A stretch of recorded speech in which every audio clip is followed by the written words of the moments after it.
Hey beauty, this is kind of a random episode. I was trying to think of what to record today, and this verse kind of just came to mind, and I was scrolling through some things and I thought that maybe God wanted me to bring it up, so that's what I'm doing. I hope that this episode will bless you. Before we get into the show, just another reminder that I'm about to launch my book. So if you want to help me launch the book by either writing me a review on Amazon or sharing the book with family and our friends, go to herholistichealing.com/book. I will send you a free digital copy when it is ready if you are willing to help me launch the book. I just hired someone to design the cover recently, so I'm really excited to see what he comes up with. With all that being said, let's get into the show. Welcome to Her Holistic Healing. Do you want more energy and less anxiety so that you can do all the things? Are you searching for meal ideas, essential oils, and other holistic treatments? Do you wish you could know which direction to take with your health so that you could finally feel better? Hey, I'm Alexandra. I love Jesus. I'm a wife, mom of 3, and registered nurse with years of experience in clinical research. I also wanted more energy so that I could have more fun and keep up with my growing child. I too was confused about all the different diet and treatment options.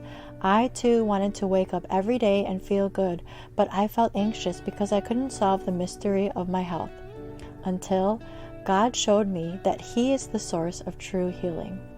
In this podcast, you will learn holistic treatments and Bible truths that will lead you to the peace, joy, and freedom that you have been hoping for. So what do you say we take a break from the mind-numbing humdrum busyness? Let's rest and let God be our healer and helper. Galatians 1:10, for am I now seeking the approval of man or of God? Or am I trying to please man? If I were still trying to please man, I would not be a servant of Christ. This verse has meant a lot to me the past couple years. I really feel like God wants to set me free from needing approval from others. I don't think that people would label me as a people pleaser. I'm not sure. I don't think so. But I think most of us want approval from others, right? But as the verse says, our goal should be to please God, to serve God, because we are servants of Christ. So one area of our lives where we can try to please man over God is in our workplace. I don't know about you, but I've worked with people that like to blame other people. They use other people as scapegoats. Those are tough environments to work in. And if it's a manager or a director who's using you as a scapegoat, it's almost like anything that you say or do won't make a difference if you try to defend yourself. So in those situations, I remind myself that I'm ultimately working for God. If I'm doing my best, if I'm working with integrity, God sees it and God will reward me. It's a disservice to me to get all worked up about how people see me at work if I'm doing the best that I can. When I'm in those situations, I've been learning that I don't want a person or a group of people to be able to have that power to ruin my day. I can choose to say, I'm working for God. I wouldn't say that to them, but to myself, I would say, I'm working for God. I know that I'm working with integrity. I know that I'm working hard. They might use me as a scapegoat. They might throw me under the bus, but I know what's the truth, and God knows what the truth is. So I will focus on that. I will focus on serving God, and I will focus on working unto the Lord. We can also get caught up in what our loved ones think about us. Once again, if our goal is to serve God, our goal is to pursue our calling, sometimes it can be really hard to go against what our loved ones are advising us to do, especially if our loved ones tend to follow the status quo. Maybe they don't like taking risks. Maybe they think that a lot of things are risky. I'm learning that there are times when God takes people out of our lives or decreases the amount of time that I spend with certain people because He knows that they might not be the best influence for me. They might not want to encourage me in what God has called me to do. So in those instances, I feel like those are probably the hardest scenarios, when our loved ones don't approve of what we're doing. But once again, we're servants of Christ. We're not servants of man. We're servants of God first. Sometimes we feel the need to just kind of blend in with the culture, whether that be how we raise our kids, how we school our kids, the things that we do for our health, the things that we do for a job or a business, the things that we do in our free time, the movies that we choose to watch or choose not to watch. Sometimes we get caught up about what people on social media think of us, even though we don't even really talk to most of the people on our quote friends list, right? The last area we might struggle in, and of course this is not an all-inclusive list, we might struggle with what people in church think of us. Sometimes we feel the pressure to volunteer a lot in church or step up in different places in church. It's definitely great to serve in our local church, and I believe that God has called most of us to do that. But did He really call us to do 10 different things, volunteer for 20 different things, cook meals for everyone, give money to everyone? The truth is that it says in the Bible that there's one body and many parts. Not everyone can be a hand, not everyone can be a mouth, not everyone can be a foot. So He's created each of us for a specific purpose. He's given us specific gifts. And I feel like that can be a distraction if we're volunteering for all these things. It could be that God doesn't want us to volunteer for those things. Maybe He has something that's better suited for you. Now, on the flip side, there are times where I believe that God calls us to things that we definitely don't want to do or we feel like we're not gifted in.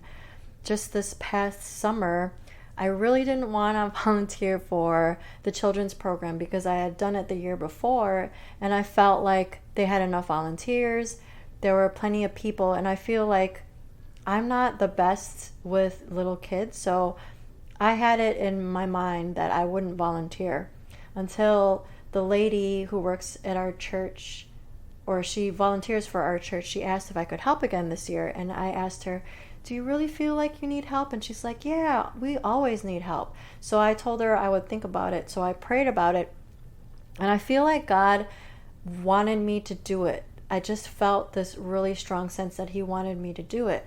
Long story short, I was so glad that I did it. I just felt so blessed that whole week, just interacting with different people at church and different kids. And I feel like God used that time to show me things that needed to change in my heart. So I was really thankful that He told me to volunteer in the children's ministry. There is another time, I've actually mentioned this on the podcast, but there was this other time where I really felt like God wanted me to make a meal for my neighbor.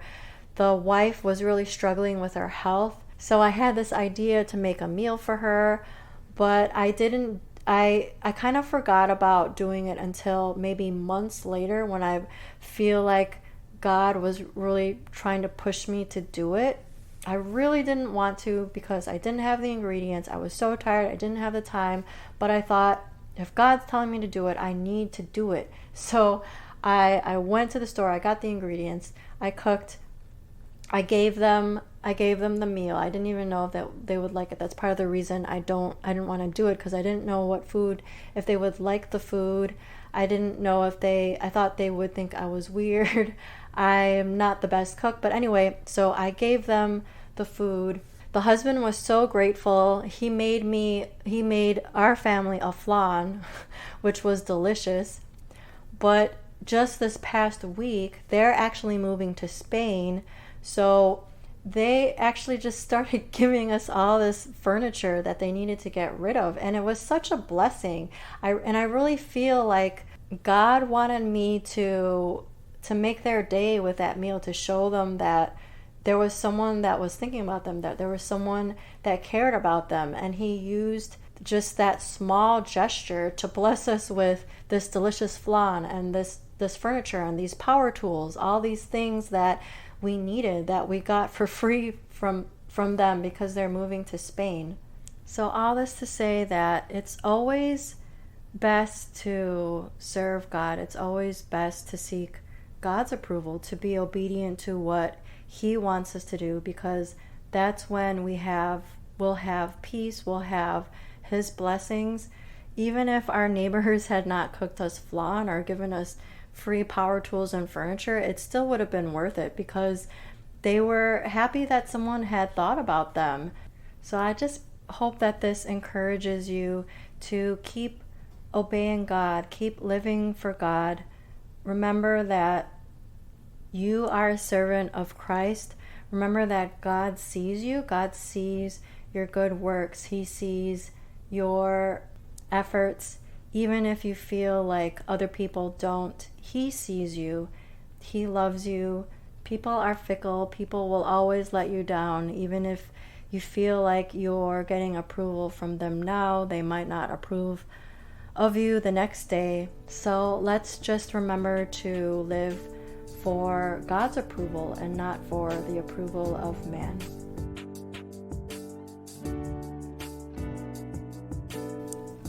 I'm so glad that you took the time to listen today. If you liked what you heard, will you leave me a review on Apple Podcasts so that this show can reach more people? And if you want to connect with me, go to herholistichealing.com. Matthew 11 verses 28 through 30. Come to me, all who labor and are heavy laden, and I will give you rest. Take my yoke upon you and learn from me, for I am gentle and lowly in heart, and you will find rest for your souls. For you is easy and my burden is light.